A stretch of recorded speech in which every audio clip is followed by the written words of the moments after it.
What's up, everyone? This is Peter Exodus O'Coffer here with another episode of the Personal Branding Podcast. Doing duels today and doing Motown and Stax, both record companies. Now, I know it's personal branding, but we're sticking with music. But I'm sure you know, institutions love the brand and spend a lot of time, energy, and money branding, whether it's Coca-Cola, Microsoft, Apple, or the Ford Motor Company. Motown started in 1959 in Detroit. Barry Gordy started it. Barry worked with one of the auto plants. I'm pretty sure it was Ford, but check the history on it. But he took the whole manufacturing method that Henry Ford had developed, and brought that over into music and used it into his music making process. And it sounds a little weird, but hey, it worked. From 1961 to 1971, Motown had 110 top 10 hits. That's just mind-boggling. It's amazing. No record company has ever had a 10-year run like that, and probably never will. And so he had about 5 or 6 songwriting teams that wrote for the various artists. And he recruited the best musicians in Detroit to form the house band that he used called the Funk Brothers. Interestingly enough, I just got through doing this research, but of all the big Motown acts from the 60s, all of them graduated high school in Detroit, other than Marvin Gaye. I mean, Marvin born and raised and came out of Washington, D.C., but the Supremes, the Temptations, Stevie Wonder, Martha Reeves and the Vandellas, the Four Tops, and Smokey Robinson, the Miracles are all out of Detroit. They all went to high school in Detroit, so not all of them were born there.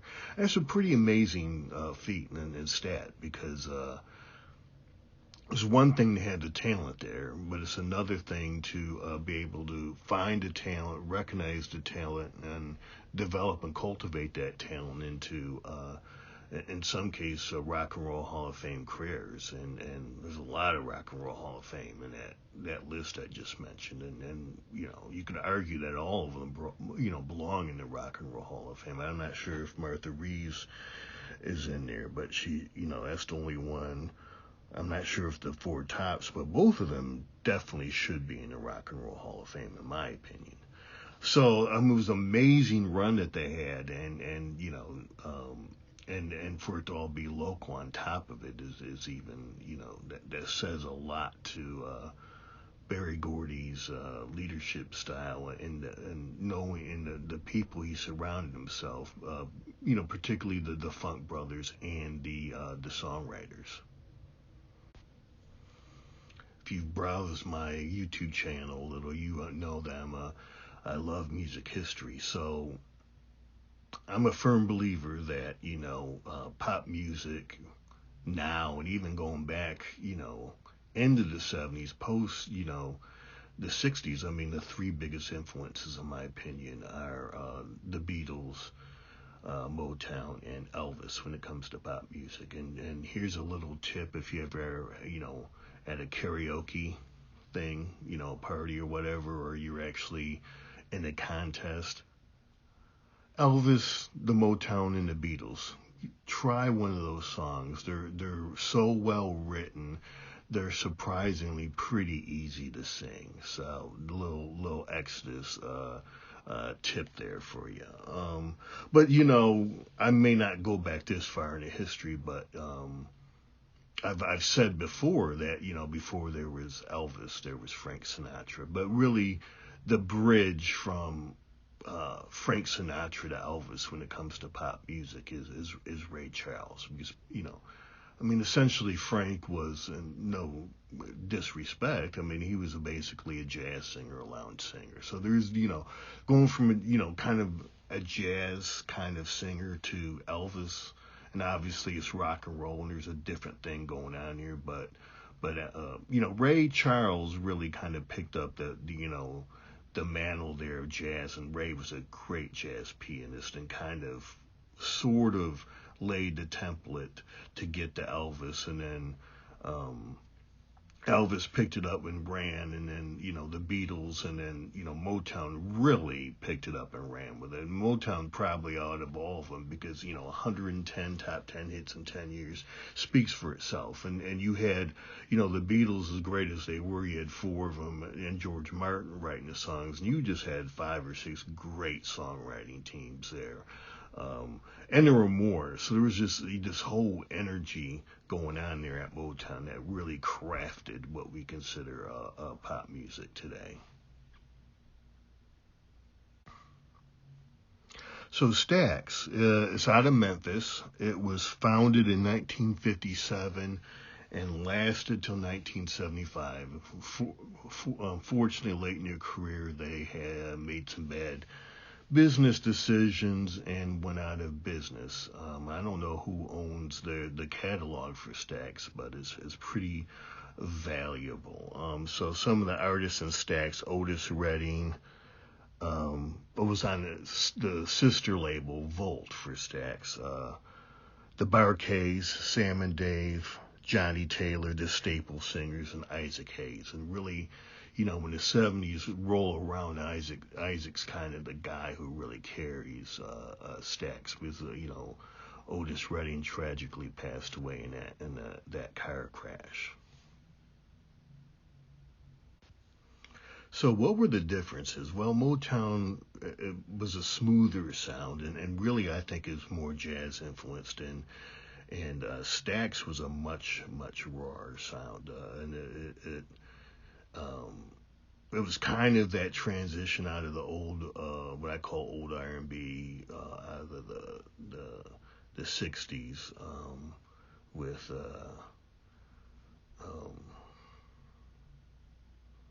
Bo Diddley and even Nat King Cole, even Sam Cooke. Then James comes in the late 60s with the one. So, Stax kind of sits in between, that old R&B, which is good, not knocking it, but it's those songs are constructed differently, and with the rise of funk, Stax had a dirtier sound.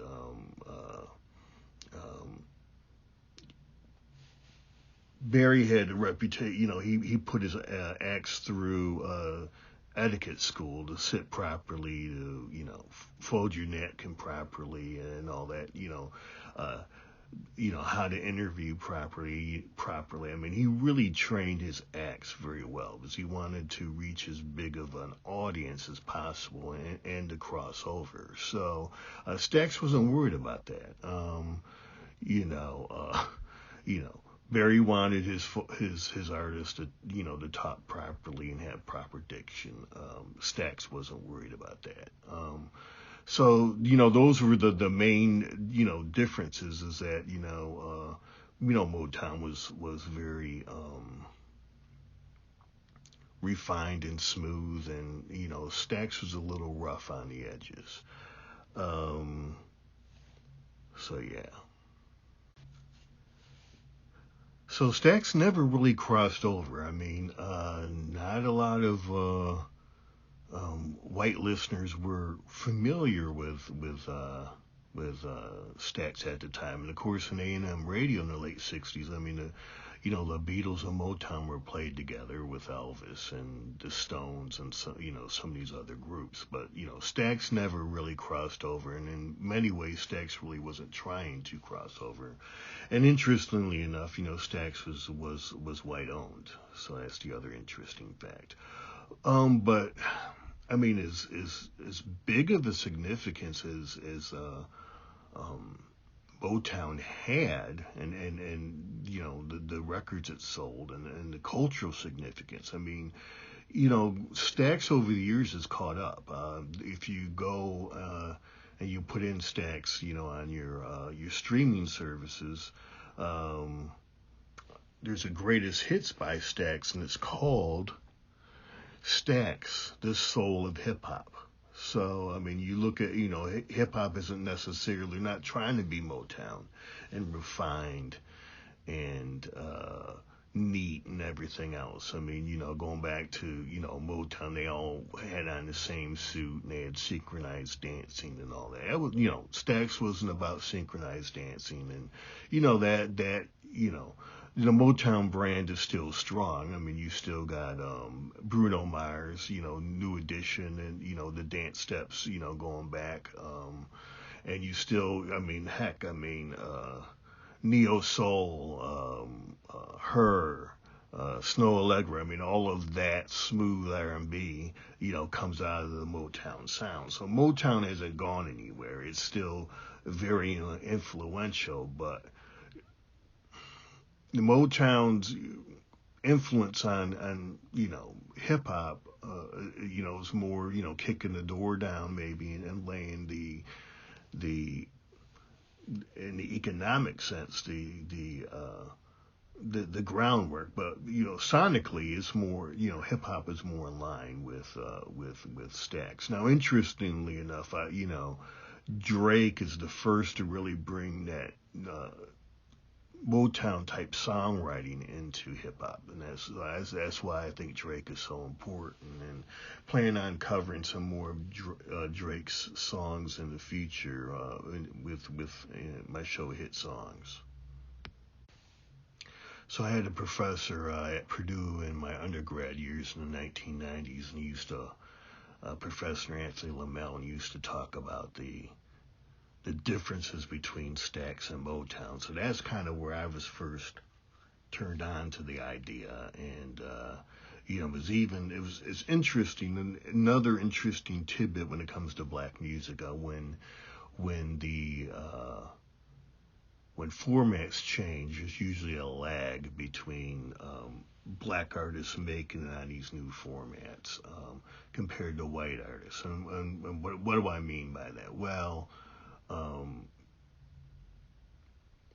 until the early 90s, I mean, the format was cassette and records. And so it took I say that because, that transition to CD, it took a while for the black acts to, to get released in CD. And I vividly remember taking it a long while for the Stax artists. I remember in the early to mid 90s, Professor Lamell, tell me about Stax, and I could only find Stax music and cassette at the time, not CD. I'm a huge P-Funk fan. It took a while for a lot of the P-Funk to make it on to CDs as well. Now, there are a few holdouts when it comes to streaming. I mean, Prince had an interesting love-hate relationship with streaming. A lot of people are excited because De La Soul in March you'll be able to finally stream De La Soul in March, and I guess Aaliyah was a holdout for a while as far as the streaming goes too. But that's more now. This is easier, I think, to convert to streaming than it was. There's some remastering and stuff that you had to do in the studio to get stuff from vinyl to CD. So a lot of that, I think, is more personal choice. And it could be also owning the rights. So I don't know where De La Soul was. Did they own the rights, and was there a long court battle over who owns the music? That could be going on as well. So yeah, so that's kind of some of the differences there. And going back to my professor Anthony Lamell, he used to love the rivalries in black music, and it really starts Stax and Motown, I believe. And you have your Stax people and your Motown people. Then in the 70s, you had your Earth, Wind and Fire people, and you had your P-Funk people. So I'm kind of both Stax and Motown. I respect Earth, Wind, and Fire, but you know I'm a P-Funk guy. And then, of course, in the 80s and 90s, it was Prince versus Michael Jackson. I've done episodes on both of them and like them both, but you know Prince is my dude. So, so these kind of rivalries go back really and start with the Motown Stax kind of rivalry, and I don't think it was a bitter thing. They were just doing their own thing, and the Stax being out of Memphis had that little brought that southern aspect and that southern soul and closer to the blues. And Memphis has a deep history in the blues as well. And Detroit, I mean, at some point I have to do just an episode in all things music on Detroit, particularly the late 60s and early 70s, because you had Motown going, you had P-Funk evolving and doing their own thing. And by the way, George Clinton was a songwriter at Motown in the late 60s and have a lot of success because, I mean, listen to George. It's a little different than what Barry was looking for, but, he says it was a learning experience. But going back to Detroit, I mean, you got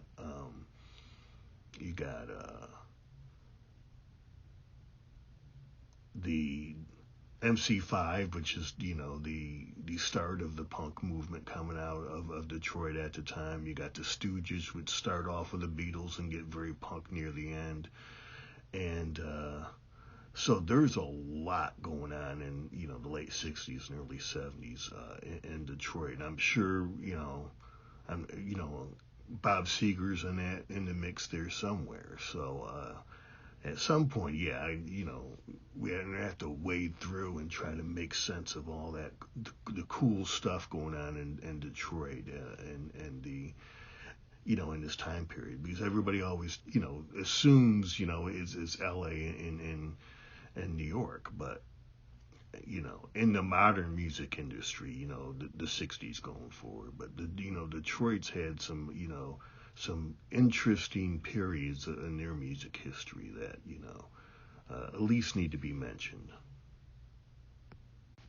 The other thing I want to mention about Motown, too, that really struck me when I was doing funk, my first, and I'm going to do a couple more episodes on funk, but I was doing all things music and funk, and I was going back and trying to figure out when Motown, incorporated the one, and Motown really kind of jumped off in '64, and that's when they had a string of hits. I don't know if it was about 20 or 30 songs that they got, charted that, and got on the radio, and, I think over half of those, if I remember, go back to my funk episode, but had the one. But the other thing that struck me, and was kind of revolutionary that Motown did, was the quality of their recordings, and even compared to James Brown. I love James Brown, but there was a consistent, clear quality to all their songs at the time, and James varied them, and that's because James, hey, he's the hardest working man in show business. He was on the road all the time. That means first of all, James is a single artist, but every single he put out was recorded in a different studio, and some of them weren't as good as others. But hey, it's James, and the funk ain't always about being clear and concise, and it's about a feeling. And funk is supposed to be a little dirty and gritty, and certainly Motown or Stax brought that dirty and grittiness. But I think that says something about the quality control that Motown had at the time, and the quality of the equipment and the sound engineers that Motown had, because they a consistently very good quality, and from early on, again from and going back to, I mean, the Miracles had charted hits, I think, in 61, Smokey Robinson and the Miracles. So I looked at 64 because that's kind of when James dropped the one, and Papa's Got a New Brand New Bag, and I Got You, and I wanted to see what effect it had on Motown. But I was already struck by the quality again of their recordings. And obviously the Beatles, built their own, studio. I think they were the first band to build their own studio. They did that, for quality issues as well. So just wanted to mention that. And hey, this has been a fun episode. I've been waiting to do this one for a while too. Because, I'm kind of trying to go sequentially and they lead to other things. But this episode had to be done. But yeah, so hit the like button, subscribe to the channel. I got 4 albums, working on number 5 on YouTube, but also on all the streaming services. And then I have 2 science fiction fantasy novels and a novella on Amazon. So check out my creative endeavors, come back through and support the channel. And thank you again for your time.